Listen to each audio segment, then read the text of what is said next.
Deus quer que você reine. Cristo é a nossa redenção.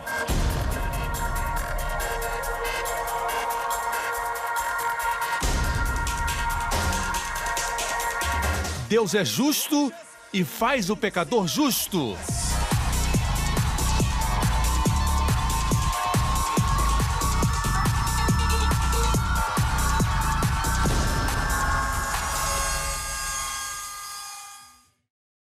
Hoje com o pastor Joseph Prince. Prontos para a palavra de Deus? Vamos imediatamente para a Bíblia. Vou compartilhar algo que não disse semana passada. Não esqueça que a igreja não é um lugar de entretenimento. No processo você pode ter entretenimento, mas é um lugar de adoração. A igreja é um lugar que se fala não somente da vida, mas do depois da vida. A igreja não é um lugar de negócios também. É um lugar de adoração. Sempre que vamos à igreja, temos que nos lembrar disso. Amém? Existem pessoas que pensam que a igreja é um lugar de entretenimento, mas não é isso. Amém? Somos gratos a Deus pelos seus dons, seus carismas. Eles nos enchem, eles nos alegram. Muitas vezes, quando as pessoas são curadas, quando nós ouvimos os testemunhos de curas e milagres incríveis, as pessoas se alegram, mas tudo isso é para a glória de Deus. Amém? É para glorificar o nome de Jesus. Eu penso a respeito de um homem como Daniel, ou alguém como José. Daniel nunca retornou para Jerusalém. Ele morreu no seu cativeiro. Ele serviu 3 reis. Ele serviu Nabucodonosor, ele serviu o rei dos Medo-Persas, ele serviu o rei da Pérsia e não retornou com Neemias e Esdras e Zorobabel. Ele ficou porque as suas funções oficiais eram na Babilônia. Assim, para mim, existem líderes que Deus levanta. Tudo depende da liderança. A qualidade de uma corporação, uma companhia, uma família, depende da liderança daquele momento. Aonde uma nação vai chegar, depende da liderança daquela hora. Quero dizer algo para todos os pais e maridos. Vocês são os profetas, sacerdotes e reis de sua família. E mesmo quando você não diz nada, ainda assim exerce sua liderança, mesmo que não fale nada. E quando você não diz nada, alguém vai dizer algo. E tudo que aquela pessoa disser, você é responsável por permitir que aquela pessoa tenha dito. Tudo foi por causa da queda. Se o homem não tivesse caído, não existiria morte. Não existiriam enfermidades, não teria pobreza, ninguém ficaria velho. Se o homem não tivesse caído, tudo seria perfeito, em paz e harmonia por toda a eternidade. Posso ter um amém? E a queda aconteceu porque o líder de uma família, esse líder não disse nada quando a serpente estava falando com sua esposa. O vendedor bateu na porta, propondo alguma coisa que Deus tinha dito para o líder, profeta e rei, o sacerdote da casa, que era Adão. E ficamos pensando que Adão estava em algum lugar plantando repolho. Mas a Bíblia diz que Adão estava com ela. Estava ouvindo toda a conversa e não falou nada. Ficar calado é abdicar da sua liderança. Se você diz para sua esposa, faz o que você quiser com respeito ao nosso filho, decida tudo. Quando as coisas forem mal, você não pode culpá-la. Essa era a sua função. Você deu para sua esposa, quando ela erra, você a culpa. Isso é má liderança. Tudo se levanta e cai baseado na liderança. Quando Jesus veio no livro do Apocalipse e falou com as 7 igrejas, a Bíblia diz que ele disse para o anjo da igreja de Éfeso, escreve essas palavras. Para o anjo da igreja em Pérgamo, escreve essas palavras. E a palavra anjo no grego é angelos. Literalmente não quer dizer anjos com asas. Pode significar isso em algumas passagens, mas nessa não está se dizendo ao anjo com asas, você deixou o primeiro amor. Você caiu, lembra onde caiu. Deus não falaria para um anjo caído, você caiu, lembra onde você caiu. Deus não quer que anjos caídos dirijam a igreja. A palavra anjo significa mensageiro. Amém? E Deus colocou a culpa nos ombros do homem a quem ele havia dado a mordomia sobre aquela igreja. Eram 7 igrejas, ele não entregou uma mensagem para todas as 7. Ele tinha uma mensagem específica para cada igreja. Isso mostra que tudo se levanta e cai baseado na liderança. Como é uma igreja com respeito à força. E quando falo da força de uma igreja, não falo de crescimento numérico. Eu falo de força interior. Toda nação que caiu na história se destruiu de dentro para fora. Desta forma, ficou vulnerável para os inimigos. Deixe-me afirmar isso. Nossa nação é tão forte quanto suas famílias. Amém? Não espere que o governo tenha leis e regulamentos para que você comece a ajudar sua mãe. Demonstre respeito enquanto ela ainda vive. Ok? É fácil chorar quando ela não está mais por perto. Por isso, cuide muito bem dela. O dinheiro vai significar mais para ela quando é um gesto de amor. Eu tenho que pregar. Você está pronto para a palavra? Efésios, capítulo 4. Nenhuma palavra torpe saia da boca de vocês, ou seja, parem de reclamar. A palavra torpe aqui é uma palavra grega que não significa profanidades. O profano também é torpe. Nem precisa dizer. Mas não se refere à profanidade, mas a toda palavra que não é útil. No grego quer dizer palavras não úteis. Nenhuma palavra torpe saia da boca de vocês, mas apenas a que for útil para edificar os outros, para que conceda graça aos que ouvem. Graça quer dizer favor imerecido. Posso ter um amém? E Deus ama a graça. Sempre que ler no Antigo Testamento, sua misericórdia dura para sempre. Se você for a Israel falar com um crente e perguntar sobre o Novo Testamento, nosso é em inglês, tirado do grego, mas o deles, os cristãos messiânicos em Israel, têm o Novo Testamento em hebraico, traduzido por um grande erudito chamado Delitz, onde está escrito que a graça e a verdade vieram por Jesus Cristo. Graça, ele era cheio de graça. A palavra graça, cariz, essa palavra é traduzida como Hassed no hebraico. E Hassed é muito usada por Davi no Antigo Testamento, principalmente nos Salmos. Ele diz, sua Hassed dura para sempre, sua graça dura para sempre, sua graça se renova toda manhã. A tua graça é melhor do que a vida. A palavra é Hassed, sua graça é melhor do que a vida. E você fica perguntando por que eu gosto tanto da graça. Deus também ama a graça. Ele se alegra na graça, ele se alegra na misericórdia. A Bíblia não diz que Deus é rico em ira, Deus se ira, mas ele não é rico em ira, ele é rico em misericórdia. Jesus não é cheio de ira, ele demonstrou ira em certos momentos, ira não é pecado. Quando você se ira com a injustiça, isso não é pecado. Amém? Não diz que Jesus era cheio de ira, diz que ele era cheio de graça e verdade. Eu pensava, como ele é cheio de graça? Estevão, o primeiro mártir da igreja, a Bíblia diz que ele era cheio de graça, cheio de fé e graça. João 1, versículo 14, Jesus era cheio de graça e verdade. Como ser cheio de graça como Estevão? Amém? A Bíblia diz que Jesus era cheio de graça e de verdade, mas Estevão era somente um crente. Ele era somente um diácono, não era nem um pastor. Mas era cheio de graça e de verdade. Qual o segredo? Uma outra versão diz, só a que for boa para promover a edificação. Aqui diz, a que for útil para edificar para que conceda graça aos que ouvem. Edificar quer dizer construir.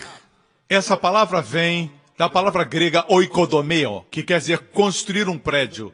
Construir uma casa fala mais de um edifício do que de uma casa. Oikodomeo, certo? E edificar, construir, edifício, é a mesma palavra. Edificar é construir um prédio. Ou seja, o que edificar as pessoas? Eu não falei inflar. Quando infla, pode esvaziar. Mas edificar com palavras, o contexto são palavras. Tudo que edifica transmite graça para as pessoas. Se você quer que o seu filho seja cheio de graça, fale palavras de edificação, para que eles recebam graça. O que edifica, concede graça. Repito, o que edifica, concede graça. Posso ter um amém? Mas, pastor, muitas vezes temos que dizer a verdade. Eles fizeram isso, fizeram aquilo outro. Eu tenho que falar, sim, mas graça significa favor não merecido. Merecemos o inferno, Deus nos dá o céu. Merecemos ser punidos, mas Deus enviou seu Filho para ser punido com a nossa punição. Amém? Posso ter um amém? Sob a lei, Deus exige justiça do homem falido e pecador. Sob a graça, Deus provê justiça para o homem. Na lei, Deus diz, eu não me esquecerei do pecado de vocês, mas visitarei até a 3ª ou 4ª geração. Na graça, Deus diz, dos seus pecados não me lembrarei mais. O que aconteceu? A cruz mudou tudo. Isso é graça. Graça quer dizer que na cruz, Jesus, que não merecia nenhum juízo ou punição, por nunca ter pecado, Pedro usa a expressão, ele não cometeu pecado. Amém? Paulo diz que ele não conhecia pecado, João diz que nele não havia pecado. Em todos os sentidos, ele não tinha pecado, mas na cruz, ele se tornou pecado. Com que pecados? Os meus e os seus. Ele que merecia tudo de bom, Deus deu tudo de mal, que ele não merecia. Para que você e eu, que merecemos tudo de ruim, recebamos todo o bem. Isso se chama graça. Amém? E a graça não é dada por Deus de forma irresponsável, mas dá graça sobre um fundamento sólido. A morte de Jesus Cristo. Podemos dizer que esse ato liberou Deus para demonstrar graça para nós. Só está disponível para aqueles que não merecem. Se você acha que merece, você não tem direito. É por isso que em Mateus 21, Jesus disse para os fariseus, escribas e para os anciãos, ele disse, digo-lhes a verdade, os publicanos eram mal vistos e ninguém queria se associar com eles porque coletavam impostos para os romanos naquela época. E as prostitutas, as meretrizes, Jesus disse, digo-lhes a verdade, os publicanos e as prostitutas estão entrando antes de vocês no reino de Deus. O que isso quer dizer? Isso é muito interessante. Quanto mais desqualificado você está, mais posicionado está para receber a graça de Deus. Posso ter um amém? Isso não quer dizer que devemos pecar de propósito, não. Mas quando estamos desqualificados e sabemos que não temos condição e recebemos a graça, ela não nos deixa na mesma situação. Posso ter um amém? Assim, quando nossos filhos erram, quando nossa esposa erra, como devemos falar com eles? Baseados no merecimento, assim não concederemos graça. Porque qualquer palavra dita para eles que eles merecem são palavras torpes, palavras inúteis. Eles sabem que fracassaram, que erraram. Se disser você é burro, você é descuidado, que revelação para eles. Não estará concedendo nada a eles. Amém? Mas quando eles fracassam e você diz, eu quero que você saiba que eu amo você, isso os abençoa. Quero que você saiba que aos meus olhos, você é perfeito.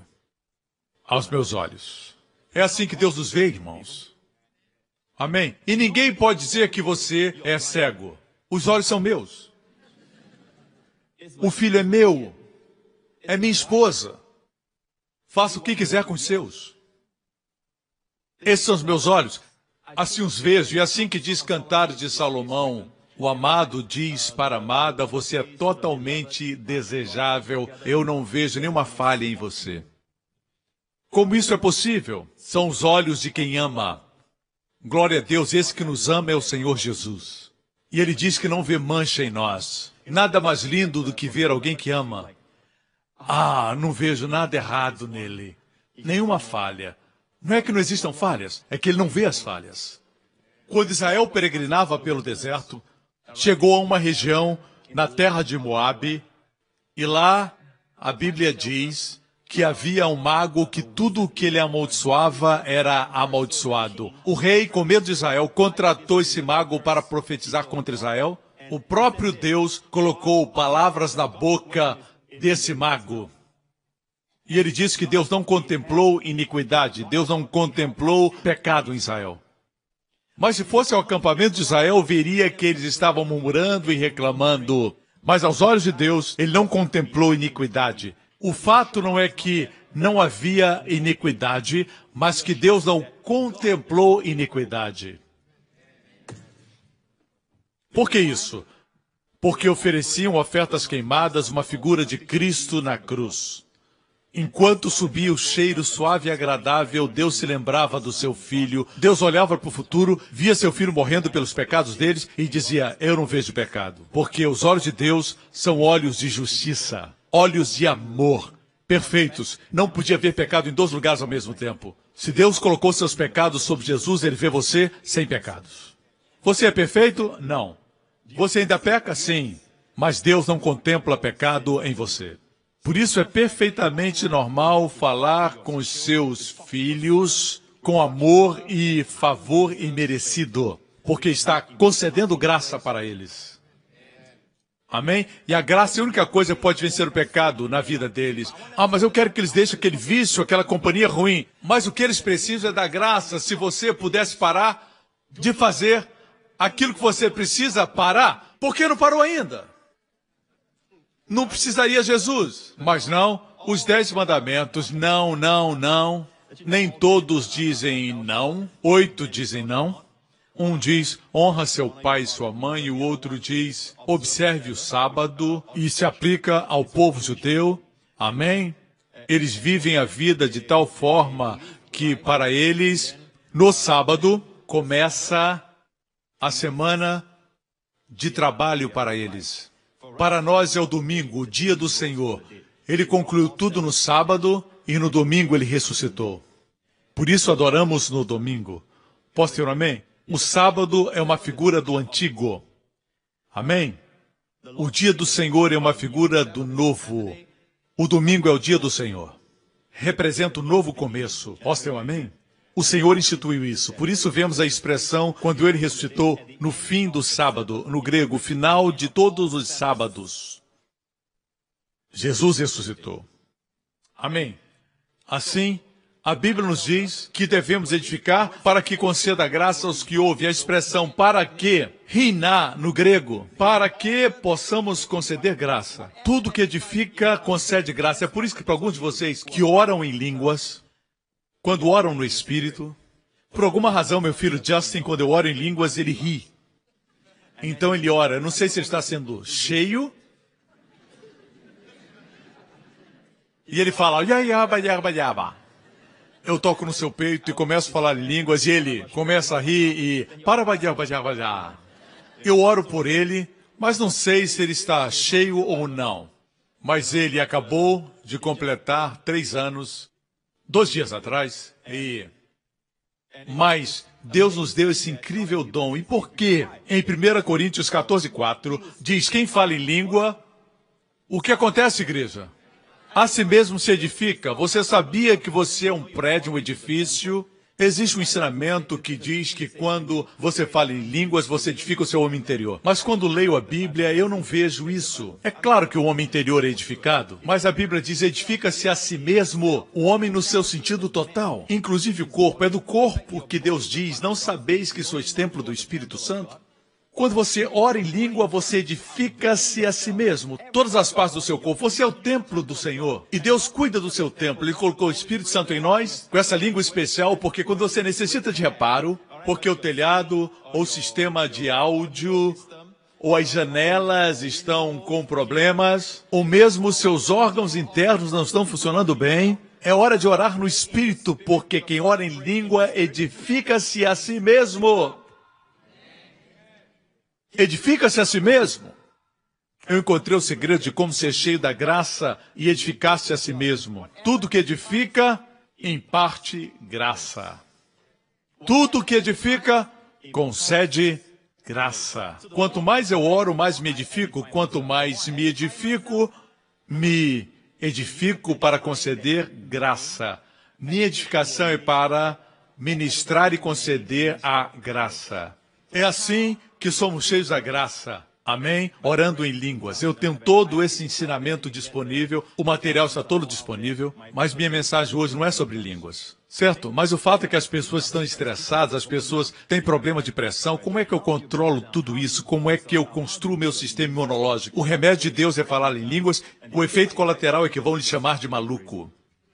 Isso não tem problema. Eu prefiro estar maluco e saudável e eles com a cabeça boa, mas doentes. A escolha é sua. Amém? Glória a Deus. Assim, irmãos, não vamos desprezar os dons de Deus. Amém?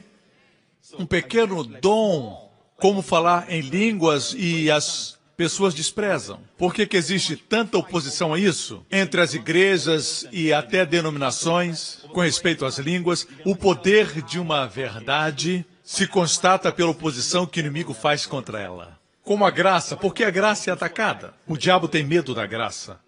Ele não tem defesa contra ela. Se fosse por merecimento, ele ia pegar você. Mas se é pelo que você não merece, ele não pode atingir você. Ele diz, você não tem qualificação. Olhe para o ano de 2015. Veja como está a sua vida. Você ainda tem esse vício? Você pode esperar um ano deprimente, escuro. Você diz, não, eu espero um ano cheio de graça, cheio de bondade, de favor, de bênçãos. Mas você não merece. Eu não recebo porque mereço, mas porque Jesus merece. Mude a sua vida. O mundo vai dizer, vale a pena morrer por isso? Temos que aprender a dizer, foi por isso que Jesus morreu. E esse é o nosso padrão. O sacrifício de Jesus valeu a pena. Ainda que entregue meu corpo para ser queimado, se não tiver amor, nada disso me valerá. Deus tem uma forma de medir as coisas. Tem coisas que os homens acham importantes. Deus, porém, estabelece o que é verdadeiramente importante. Deus move as nações. Deus move impérios. No tempo de Jesus, César estava no controle. E César era o epítome do poder naquela época, mas Deus moveu no seu coração que deveria decretar um censo, um recenseamento de toda a população sob o domínio romano. Tudo isso que Deus fez foi para que um bebê nascesse no lugar certo, para se cumprir a profecia. Assim, vemos eventos acontecendo no mundo bons e maus, como o Estado Islâmico, e perguntamos às vezes, onde está Deus? Por que Deus não está agindo? Na Bíblia diz que o cálice dos amorreus não estava cheio.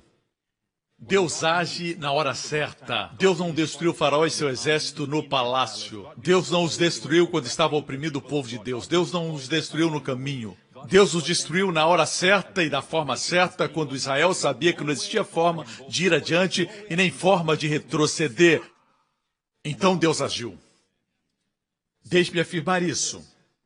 Deus é mais paciente do que imaginamos. Quando existe um atraso, Deus está tratando conosco para que os nossos corações estejam firmes.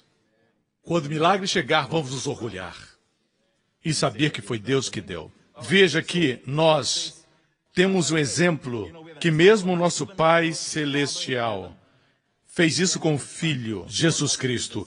O primeiro milagre de Jesus foi transformar água em vinho nas bodas, certo? E antes do primeiro milagre, o Pai abriu os céus. Quando Jesus foi batizado, ele saiu do Rio Jordão e a Bíblia diz que Deus abriu os céus para ele. Os céus foram abertos para ele. Você está nele. Você tem os céus abertos. Amém? Os céus abriram-se para ele quando saiu da água e o pai disse, esse é o meu filho amado. Isso aconteceu antes do milagre. Esse é o meu amado filho, um filho amado, em quem tenho prazer. No capítulo seguinte, a Bíblia diz que ele foi para o deserto para ser tentado pelo diabo e ele venceu. O que temos que fazer para ajudar nossos filhos a vencer as batalhas da vida no mundo é os incentivarmos. Mas você pode dizer, mas ele não merece. Conceda graça, favor não merecido. Diga para eles, você é meu precioso filho, eu amo você. Me agrado de você. Não tenho motivos para me agradar. É a graça, você não entende? Pare com essa mentalidade de obras e comece a ver a dádiva que é aquela pessoa que Deus lhe deu. E diga, eu me agrado de você. Isso vai edificar, vai conceder graça. E na graça, o pecado não tem domínio. Amém, igreja? Muito bem. Depois diz, não entristeçam o Espírito Santo de Deus com o qual vocês foram selados para o dia da redenção. O Espírito Santo não vai deixar você. Ele vai ficar com você até o dia da redenção, o dia que Jesus voltar. Selados nesse texto é como um depósito. Naquela época de Paulo, se você fosse para o mercado, e era assim até recentemente, você ia ao mercado e deixava o depósito, hoje ainda se faz isso muitas vezes, se dava um depósito dizendo, eu vou voltar para resgatar a compra. Nesse caso, o depósito é o Espírito Santo que foi colocado em todos nós como um selo até o dia da redenção.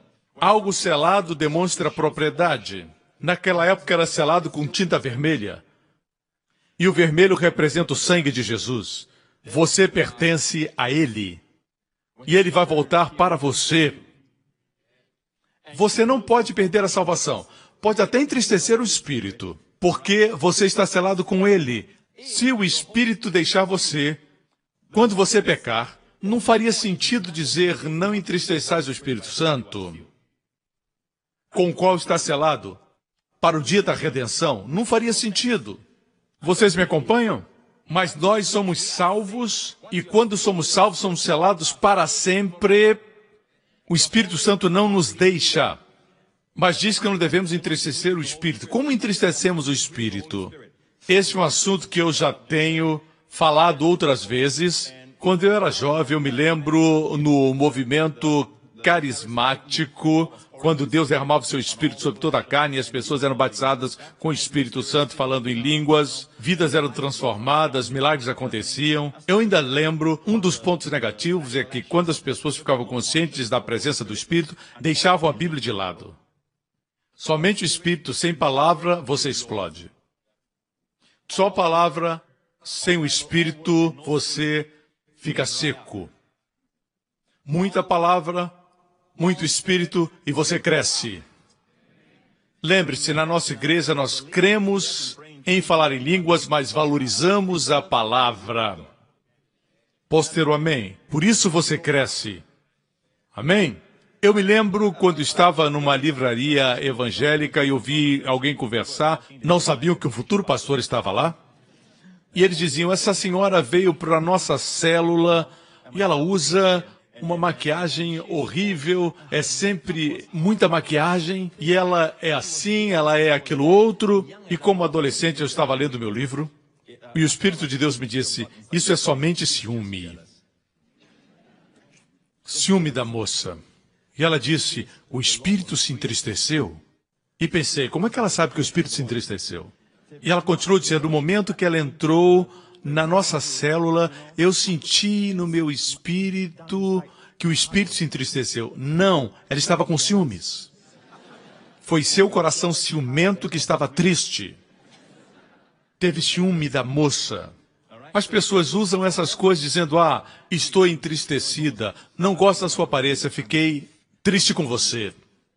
Não gosto de como você usa a sua gravata, eu sou triste. Não gosto do seu cabelo, não gosto da sua maquiagem.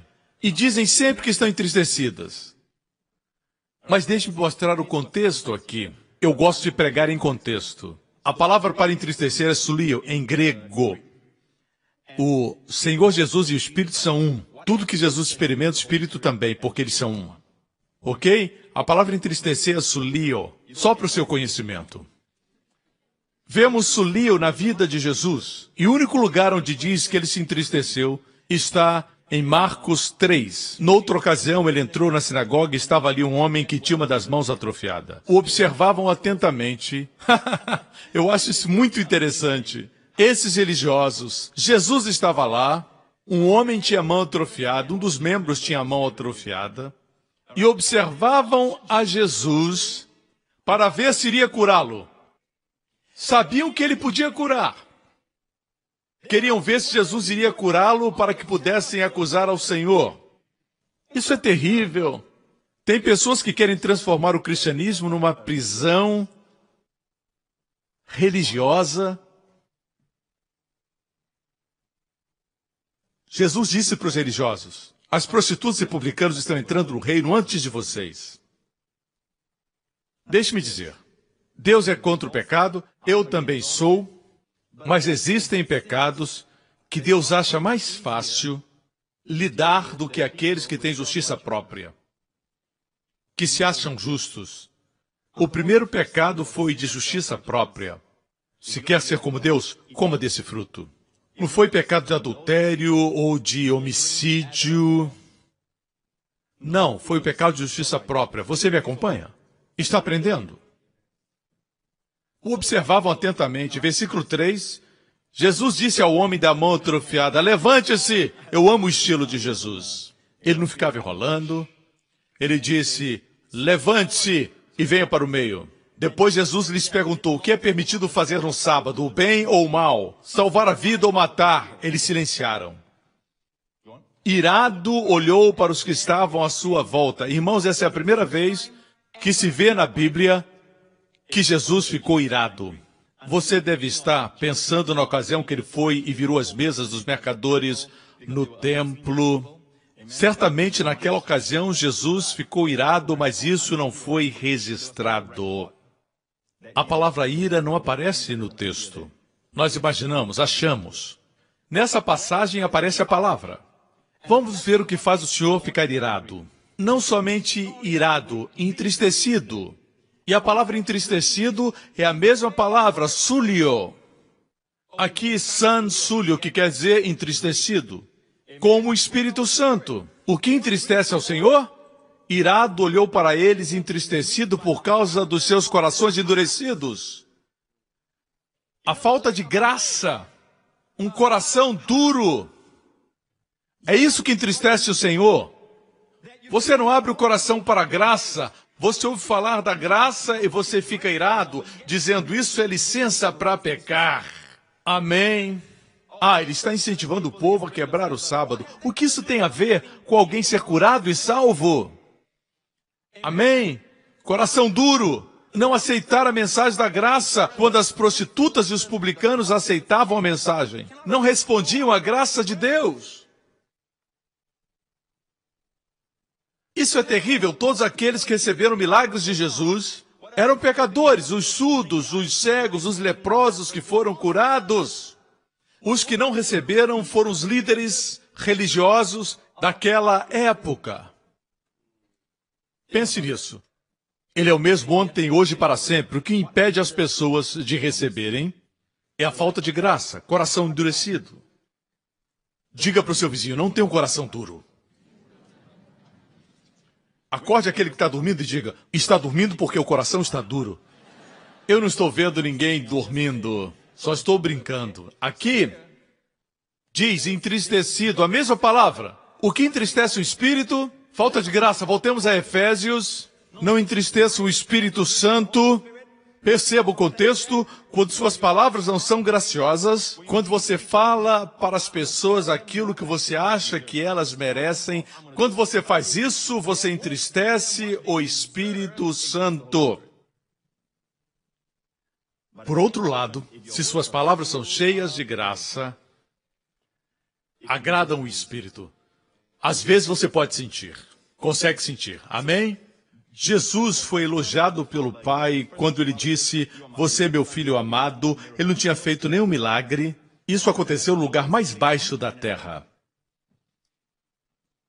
Mais de 400 metros abaixo do nível do mar, perto do Mar Morto. O lugar que Jesus foi batizado está perto do Mar Morto, que está no lugar mais baixo, mais de 400 metros abaixo do nível do mar. A maior depressão da terra. A outra vez que Deus fala com Jesus dizendo que ele é o Filho amado, ele estava no Monte Hermon, e o Hermon é a mais alta montanha em Israel. E está a mais de 3.000 metros de altitude, acima do nível do mar. Um dia eu percebi isso, nunca tinha ouvido ninguém falar isso, e o Senhor me disse, nos momentos mais deprimentes, nos lugares mais baixos da vida do seu filho, o reafirme. Diga que o ama, mesmo quando ele fracassar. Talvez tenha mentido para você. Tenha feito algo que você não queria. Você descobre, ele está no seu momento mais baixo. Essa é a hora de dizer, você é meu filho amado. Eu amo você. Me agrado de você. Não se agrada com as ações dele, é claro. Mas se agrada dele, da pessoa. E ainda o ama e o tem como precioso.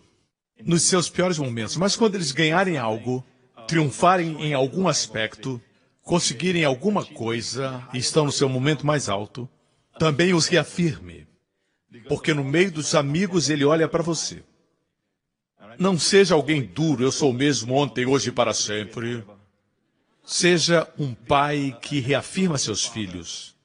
Diga, estou orgulhoso de você. Suas palavras vão significar mais do que a de 10 amigos. Amém. Glória a Deus. A propósito, voltemos à narrativa de Marcos 3. Você está sendo abençoado? O que fez Jesus ficar entristecido? A falta de graça. Aqui não fala de pecados escondidos, mas a falta de graça. Ele disse para o homem, estenda a sua mão. Ele a estendeu e ela foi restaurada. E os fariseus ficaram felizes, contentes, começaram a pular de alegria. O povo disse, amém.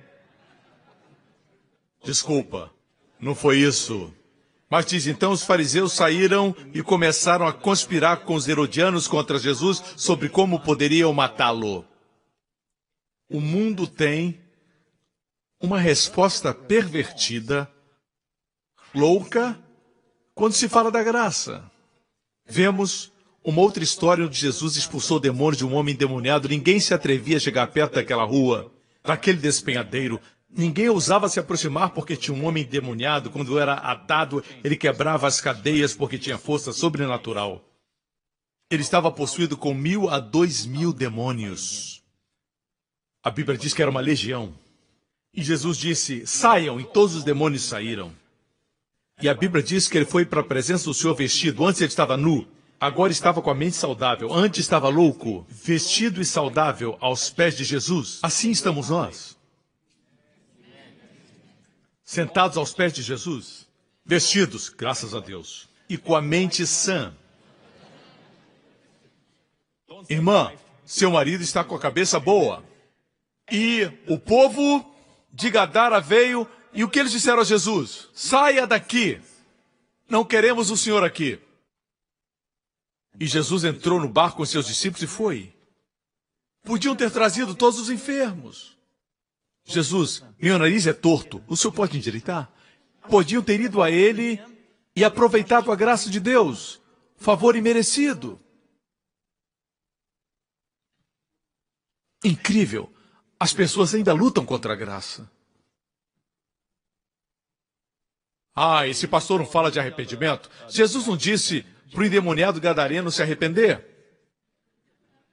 Algumas vezes disse isso para as pessoas quando pregava, mas aqueles que receberam milagres ou curas, ele nunca os mandou se arrependerem antes do milagre. Ele não falou para o homem que estava no poço de Betesda, há 38 anos paralítico, que tinha que se arrepender. Simplesmente o curou. Jesus pregou arrependimento? Sim, mas não como pré-requisito para que as pessoas recebessem. A verdade é que essas pessoas se arrependeram. Vieram a ele como que dizendo, eu não confio mais nos meus próprios esforços. Eu venho ao Senhor. Isso é arrependimento. O arrependimento acontece quando as pessoas escutam a palavra do Senhor. O que faz o Senhor entristecido hoje? A falta de graça. E o que faz o Senhor se irar hoje? A mesma coisa, falta de graça. Eu vou parar aqui e mostrar algo que vai impressionar você. Foi uma revelação que o Senhor me deu quando eu estava em Israel. Vamos para Mateus 11. Jesus disse, a que posso comparar essa geração? Vamos ao pano de fundo. São como crianças que ficam sentadas nas praças e gritam umas às outras, não lhes tocamos flauta, mas vocês não dançaram. Tocamos flauta e vocês não dançaram. Jesus comparou a sua geração a crianças que estão nas praças e dizem umas para as outras, eu toquei a flauta e vocês não dançaram. Cantamos o lamento, mas vocês não se entristeceram. Estavam tão duros que não dançavam nem lamentavam. O primeiro ministério, tocar flauta e dançar, é a celebração da graça. É o ministério de Jesus. O segundo, cantamos o lamento e não se entristeceram, é o ministério de João. E a Bíblia diz na parte que antecede o seguinte, a lei durou até João. Você me escuta? João é mencionado no início desse capítulo. Aqui está o ministério de João e de Jesus, a graça e a lei. Verso 18. Pois veio João, que jejua e não bebe vinho, e dizem, ele tem demônio. João jejuava o tempo todo. Não comia muito e nem bebia muito, e diziam que ele tinha demônio. É difícil agradar essa geração. Veio o Filho do Homem comendo e bebendo, e dizem, aí está um comilão e um beberrão. Um amigo de publicanos e pecadores. Que título para dar ao Filho de Deus? Mas a sabedoria é comprovada pelas obras. Quanto a João, diziam que ele era muito extremista. Quanto a Jesus, era demasiado alegre. Não suportava nem a lei nem a graça. Assim Jesus comparou aquela geração. E depois Jesus disse, verso 20, então Jesus começou a denunciar as cidades em que havia sido realizada a maioria de seus milagres, porque não se arrependeram. Aqui está a palavra arrependimento, eles não se arrependeram, não abriram seus corações para ele. Ou seja, não aceitaram como Messias, certo? Igreja. Alguns pregadores da graça evitam os ais. Não é esse que vos fala. Eu prego a palavra de Deus completa. E quero continuar pregando. Eu prego muito no Antigo Testamento. Mas veja isso. Essa é uma nova palavra que Jesus não havia usado. Ai. Ai de você, Corazim. A cidade de Corazim ainda existe, está em ruínas ali na Galiléia. Você pode visitar hoje se quiser. É um ponto turístico e não foi reconstruída. Não foi reconstruída. Ai de você, Betsaida. Veja a cidade de Betsaida. Eu estive nesse lugar, preguei ali. Essa é a entrada de Betsaida. Lembra que Jesus trouxe um homem cego para fora de Betsaida e o curou lá. Foi a primeira menção de Jesus não ter curado alguém dentro da cidade. Ele o tirou para fora e aí o curou. Essa cidade era incrédula. Por isso ele retirou o homem enfermo para curá-lo fora, para que ele não ouvisse todo o negativismo. Ai de você, Corazim, ai de você, Betsaida, porque se os milagres, prodígios, no grego, dunamis, se os milagres que foram realizados entre vocês tivessem sido realizados em Tiro e Sidom. Tiro e Sidom, a propósito, é o Líbano dos dias de hoje, ao norte de Israel. Ok? Tinha uma região ali chamada Tiro, uma região portuária muito famosa como Singapura. Era uma Singapura daqueles dias. Era um porto famoso e muito rico, mas na época de Jesus era uma vila de pescadores. Foram destruídos por Alexandre o Grande. Se você olhar para o mapa antigo, você vai ver Tiro. Tiro era uma ilha perto do Líbano, mas depois de Alexandre o Grande, vai perceber que agora é uma península. Dizem que os gregos não conseguiram conquistá-la, e Alexandre o Grande aterrou aquela ilha ano após ano, até que se tornou uma península. E seus homens conquistaram e destruíram Tiro. Ok? Assim Jesus disse, porque se os milagres que foram realizados entre vocês tivessem sido realizados em Tiro e Sidom, há muito tempo elas se teriam arrependido e vestindo roupas de saco. Se eu fosse lá e curasse o leproso, abrisse os olhos aos cegos, os ouvidos aos surdos, Tiro e Sidom teriam se arrependido. Ou seja, Corazim e Betsaida rejeitaram a graça, enquanto Tiro e Sidom nunca tiveram o ministério da graça. Veja, eu estava meditando nisso, voltando de Israel, eu estava cansado, estava no avião, voltando de Israel. Eu disse, Senhor, me dá um versículo para meditar. Ele me trouxe para os ais. Esse é um texto que você não quer meditar. Eu disse, tudo bem, Deus, eu vou meditar. E eu meditei nos ais e vi isso. Leiamos o versículo 22. Mas eu lhes afirmo que no dia do juízo haverá menor rigor para Tiro e Sidom do que para vocês, Corazim e Betsaida. Verso 23. E você, Cafarnaum, talvez você foi a Israel e foi a Cafarnaum, e viu a antiga sinagoga, viu onde estava a casa de Pedro, mas ainda está em ruínas. Nunca foi reconstruída. O engraçado é que, um pouco mais adiante, do outro lado do lago, tem um lugar chamado Tiberíades. Tiberíades existia já no tempo de Jesus. Mas existe registro na Bíblia de que Jesus tinha ido a Tiberíades realizar milagres. E porque ele não realizou milagres lá, eles nunca rejeitaram a graça. Por isso a cidade está lá. É lá que estão os hotéis. Quando visita a Galileia, todos os hotéis estão em Tiberíades. Não estão em Cafarnaum, nem em Betsaida. É incrível, uma vez que tenha recebido a graça, abrace-a, não a rejeite, para o seu bem. Me escutam, irmãos? A cidade de Tiberias ainda existe. Veja isso, eu meditei aqui. E você, Cafarnaum, será elevada até o céu. Por quê? Porque Cafarnaum era a cidade de Jesus.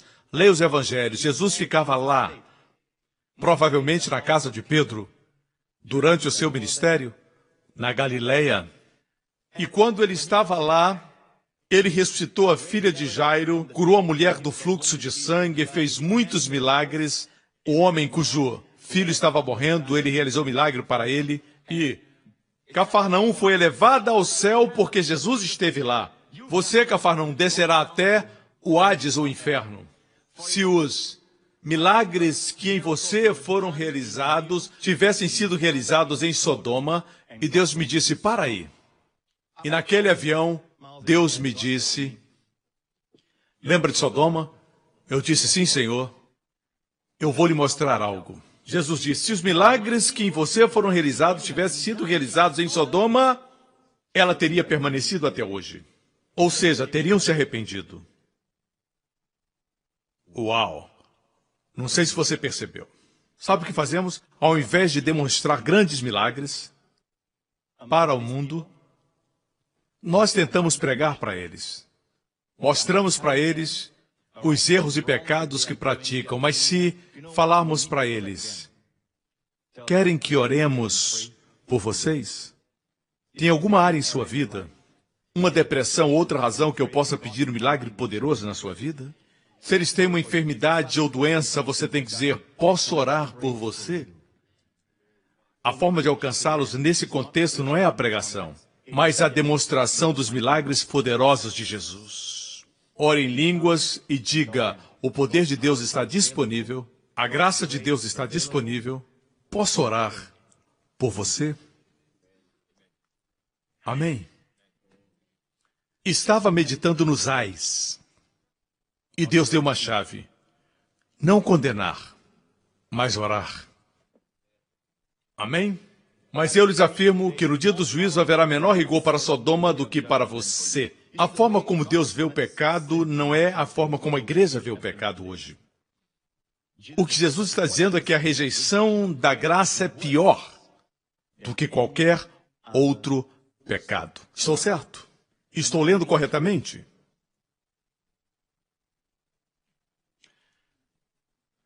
Vou concluir. Espero que estejam aprendendo. Vamos voltar a Efésios 4. Não entristeçam o Espírito Santo. Sabemos agora como o Espírito se entristece. Quando as palavras não concedem graça, ele se entristece. Certo? Vamos continuar. Livrem-se de toda amargura, indignação, ira, gritaria e calúnia, bem como de toda maldade. Mas sejam bondosos e compassivos uns para com os outros, perdoando-se mutuamente, assim como Deus perdoou vocês em Cristo. Esse é o último versículo de Efésios 4. Assim como Deus perdoou vocês em Cristo. Está no passado, presente ou futuro? No passado. Deus perdoou vocês em Cristo. Você percebe a diferença? Veja a diferença. Quando Jesus estava aqui, ele disse: perdoem para que o Pai perdoe vocês. Você lembra? Me responda. Se não perdoarem, disse Jesus, o Pai não perdoará vocês. Ele estava falando com os judeus. Mas Jesus sabia que ele morreria por seus pecados, e depois da cruz, alguns dizem que eu exalto mais Paulo do que Jesus. Meu amigo, por favor, cresça e entenda que as palavras da Bíblia não são somente as palavras de Jesus que estão em vermelho, mas as de Paulo também são de Jesus. As palavras em vermelho são as de Jesus quando estava na terra, e ele não podia compartilhar tudo que estava no seu coração porque não havia morrido na cruz. No final da sua vida, ele diz: tenho muitas coisas para dizer, mas vocês não podem suportar. Mas o Espírito guiará por toda a verdade. Antecipando o ministério de Paulo, Paulo disse: minhas palavras não são minhas, mas são as palavras do Senhor. Amém. A palavra que vocês receberam, que opera em vocês. Assim, as palavras de Paulo são as palavras de Jesus, que está vivo e exaltado. Não é questão de comparar Jesus com Paulo. Por favor, pare com isso. Não seja tão limitado para pensar que as palavras de Jesus são somente os evangelhos. Efésios são palavras de Jesus. Depois da cruz, perdoando-se mutuamente, assim como Deus perdoou vocês em Cristo. Agora, nós perdoamos porque Deus já nos perdoou. A motivação mudou, irmãos. Perdoamos porque Deus já nos perdoou. Quando alguém tem um problema com o perdão, eu não digo: se você não perdoar, Deus não vai lhe perdoar. Ela vai se sentir pior. Eu vou a ela e digo: você ainda não entendeu que Deus já perdoou você. E eu começo a pregar e ensinar para ela, porque provavelmente ela não perdoa porque ela tem uma concepção errada a respeito do perdão de Deus para com a vida dela. É isso que você precisa focalizar. Os pastores precisam enfocar isso. Eu concordo que a falta de perdão é um dos maiores problemas no corpo de Cristo. Mas como tratar isso? Desvendando o perdão de Deus em Cristo. Posso ter um amém? Perdoando-se mutuamente, assim como Deus perdoou vocês em Cristo. Veja isso. No próximo capítulo, no original não existiam capítulos. Vou para o próximo capítulo para mostrar o contexto. Portanto, ou seja, baseado no perdão de Deus em Cristo, por Deus já ter perdoado você. Portanto, sede imitadores de Deus. A palavra imitadores é a palavra mimites no grego, de onde vem a palavra mímica. Imitação, certo?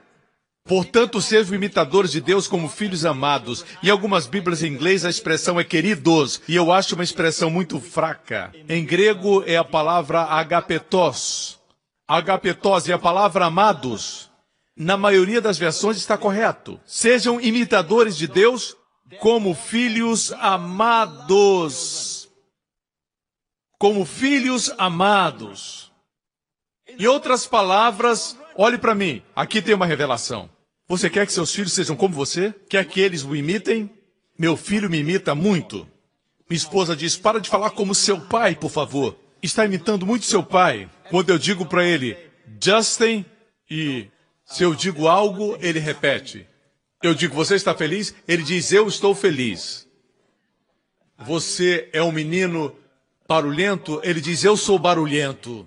Para mim, é uma prova de que ele se sente amado. O que esse versículo está dizendo é: quando os filhos são amados, eles imitam os seus pais. Ou você tem medo que eles imitem você?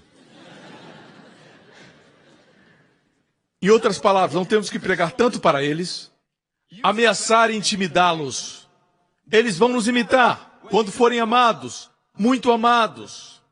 Veja, na versão livro, diz assim: como filhos que imitam o pai que muito os ama. Ou seja, se seu filho não imita você, é porque ele não se sente amado. Aqui temos uma revelação. Quando impartimos amor incondicional para com os nossos filhos, amém? Você teme que, se demonstrar amor quando ele se comporta mal, vai dar para ele um mau exemplo. Pare de andar no conselho dos ímpios. Quanto a criar filhos, pare de andar no conselho dos ímpios e ande no conselho de Deus. Não estou dizendo que deve dizer: eu me agrado pelo que você fez. Mas deve dizer, eu sempre me agradarei de você. Sempre amarei você. O que você fez foi errado, mas não muda o meu amor.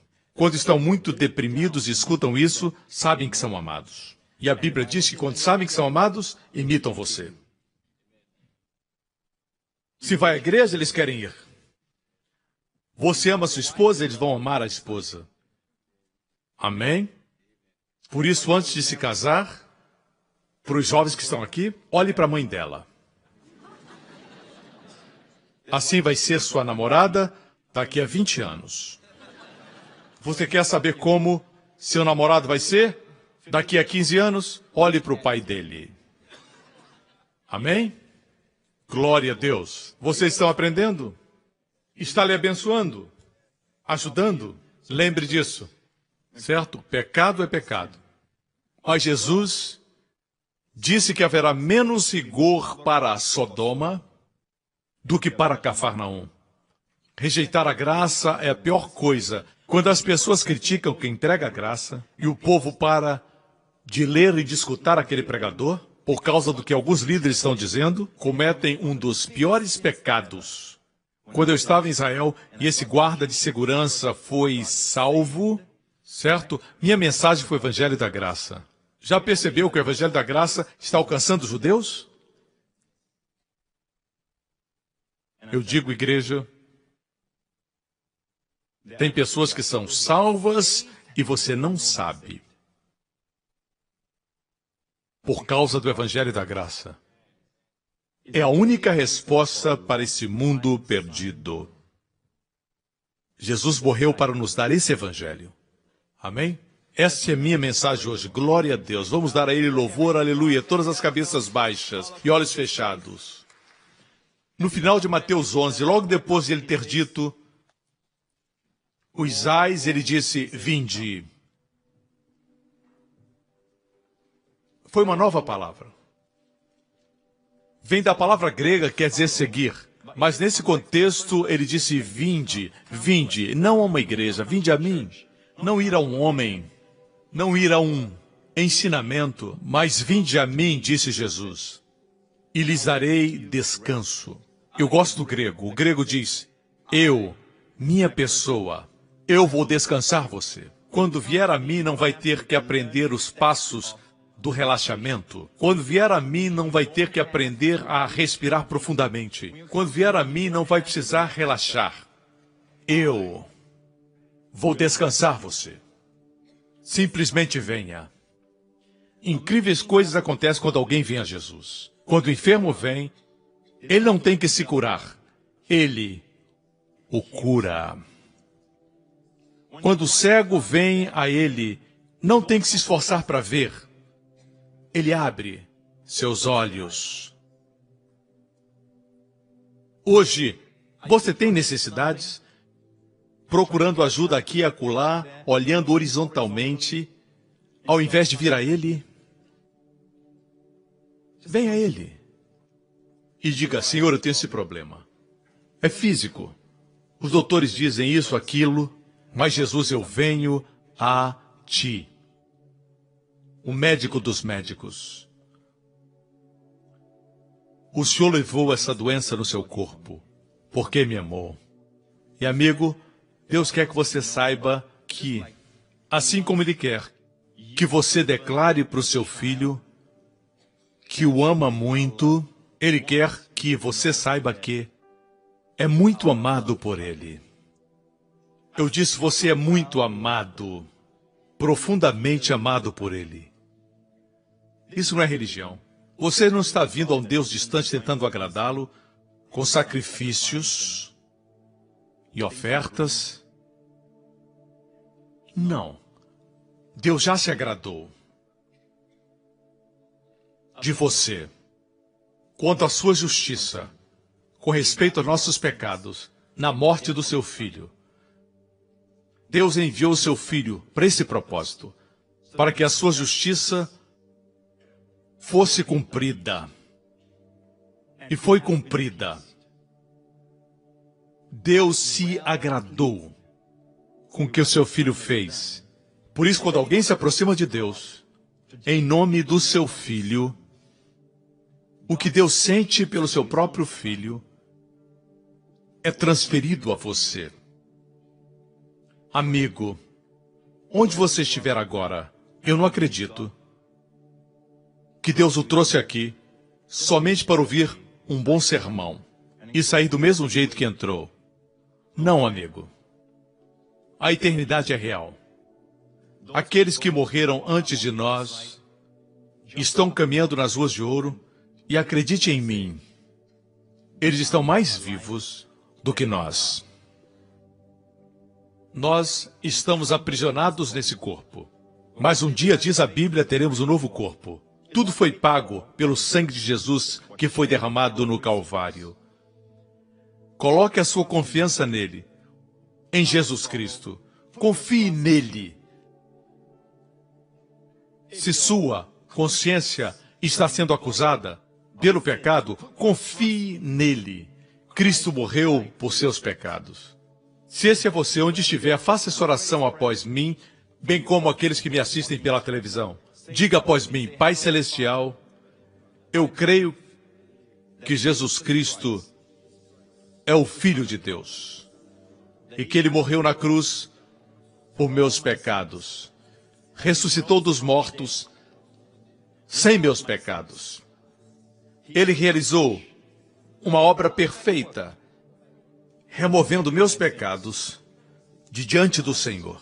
Obrigado, Pai. Jesus Cristo é meu Senhor e Salvador. Eu agradeço porque sou salvo para sempre. Meus pecados foram perdoados. Sou grandemente abençoado. Seu favor está sobre mim. Eu sou profundamente amado. Em nome de Jesus. Amém, amém, amém, amém. Fiquemos todos de pé. Levante sua mão nesse lugar. Nessa próxima semana, o Senhor abençoe você com as bênçãos de Abraão e as bênçãos de Deuteronômio 28. Que o Senhor guarde, proteja e preserve você de todos os males, enfermidades e de todo o mal. O Senhor faça sua face brilhar sobre você e seus filhos, impartindo graça e favor onde quer que você vá. O Senhor levante a sua face sobre você e sua família e lhe conceda, e aos seus amados, sua shalom, saúde, plenitude e paz. No nome do Senhor Jesus Cristo, e todo o povo diga amém. Deus abençoe você. Até a próxima. Vá em paz. Obrigado por sintonizar no programa de hoje com o pastor Joseph Prince, da igreja New Creation. Estamos certos que você foi abençoado. Para mais informações sobre a igreja New Creation, acesse o nosso website newcreation.org.sg. Lá você poderá se inscrever no nosso devocional diário do pastor Joseph Prince. Seja incentivado e fortalecido todos os dias e saiba o quanto Deus lhe ama através destes devocionais. Acreditamos que o seu dízimo pertence à igreja a qual você frequenta. E oramos para que você seja grandemente abençoado, altamente favorecido e profundamente amado.